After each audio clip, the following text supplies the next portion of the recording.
ತಿಪಟೂರು ರೈಲು ನಿಲ್ದಾಣದಲ್ಲಿ ನಡೆದ ಕಾರ್ಯಕ್ರಮದಲ್ಲಿ ಕೇಂದ್ರ ಸಚಿವ ವಿ ಸೋಮಣ್ಣರವರು ಅರಸೀಕೆರೆ ಯಶವಂತಪುರ ಮಾರ್ಗದ ನೂತನ ಮೆಮೊ ರೈಲ್ಗೆ ಚಾಲನೆಯನ್ನ ನೀಡಿದರು.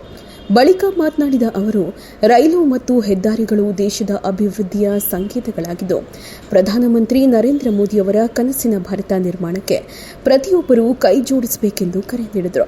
ತುಮಕೂರು ಲೋಕಸಭಾ ಕ್ಷೇತ್ರದ ಅಭಿವೃದ್ಧಿಗೆ 52,000 ಕೋಟಿ ಅನುದಾನವನ್ನು ತರಲಾಗಿದೆ. ತಿಪಟೂರನ್ನು ಜಿಲ್ಲಾ ಕೇಂದ್ರವನ್ನಾಗಿ ಮಾಡುವುದು ನಮ್ಮ ಪ್ರಮುಖ ಆದ್ಯತೆಯಾಗಿದೆ ಎಂದು ತಿಳಿಸಿದರು. ಚಿತ್ತೂರು ಈ ರಾಜ್ಯದ ಅವಿಭಾಜ್ಯ ಅಂಗವಾಗಿ ಏನು ಕಲ್ಪತರು ನಾಡು ಆ ನಾಡಿನಿಂದ ಪ್ರಾರಂಭವಾಗ್ತಕ್ಕಂಥ ಕೆಲಸಗಳನ್ನ ಮಾಡುವ ಜೊತೆಯಲ್ಲಿ ಒಟ್ಟಾಗಿ ಕೆಲಸ ಮಾಡೋಣ, ಅಭಿವೃದ್ಧಿಯತ್ತ ಹೆಜ್ಜೆ ಹಾಕೋಣ ಅಂತ ಹೇಳಿ ನೀವು ಇಷ್ಟೊಂದು ಬೆಳಿಗ್ಗೆಯಿಂದ ಕಾದಿದ್ದೀರಿ. ಅದನ್ನು ಕೂಡ ನಾವು ಉಪಯೋಗ ಪಡ್ಕೊತೀವಿ. ನಾವೊಂದು ನೀವು ಪಡ್ಕೊತೀವಿ, ನೀವು ಪಡ್ಕೊಳ್ಳೋದು ದಿಲ್ಲಿಗೆ ಸೇರಿದ್ದು.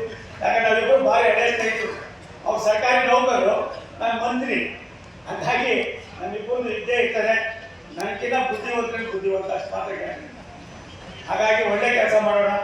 ಇವತ್ತು ಎಷ್ಟು ಟ್ರೈನ್ಗಳು ಹೋಗ್ತವೆ ಇವತ್ತಿನ ಹೆಚ್ಚಾಗಿ ನ್ಯಾಷನಲ್ ಹೈವೇ ನನಗೆ ಅನಿಸ್ತದೆ ಇನ್ನೊಂದು ಸೆಷನ್ ಮುಗಿದ್ಮೇಲೆ ತುಮಕೂರಿನ ಶಿವಮೊಗ್ಗದವರೆಗೂ ಕೂಡ ತಂಡವನ್ನು ತೀರ್ಮಾನ ಮಾಡಿದ್ದೇವೆ. ಎಲ್ಲೆಲ್ಲಿ ಇನ್ನ ಉಳಿದಿರೋ ಕೆಲಸಗಳಿದೆ ಅದನ್ನು ಕೂಡ ಮುಗಿಸ್ತಕ್ಕಂಥ ಕೆಲಸ ಮಾಡ್ತೀವಿ.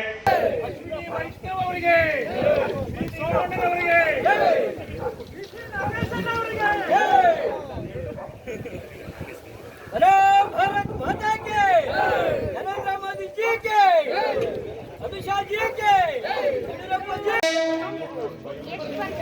मार्ग से चलकर येलहंका प्लेटफॉर्म क्रमांक रवाना होने के लिए ಕಾರ್ಯಕ್ರಮದಲ್ಲಿ ತುರುವೇಕೆರೆ ಶಾಸಕ ಎಂಟಿ ಕೃಷ್ಣಪ್ಪ, ಜೆಡಿಎಸ್ ಮುಖಂಡ ಕೆಟಿ ಶಾಂತಕುಮಾರ್, ಬಿಜೆಪಿ ಜಿಲ್ಲಾಧ್ಯಕ್ಷ ರವಿಶಂಕರ್, ಬಿಜೆಪಿ ಮುಖಂಡರಾದ ಶಶಿಕಿರಣ್, ವಿಶ್ವದೀಪ್, ರಾಮಮೋಹನ್ ಸೇರಿದಂತೆ ಹಲವು ಗಣ್ಯರು ಹಾಗೂ ಸಾರ್ವಜನಿಕರು ಉಪಸ್ಥಿತರಿದ್ದರು. ತುಂಬಾ ದಪ್ಪ ಇದ್ದೀರಾ, ಸಣ್ಣ ಆಗ್ಬೇಕಾ?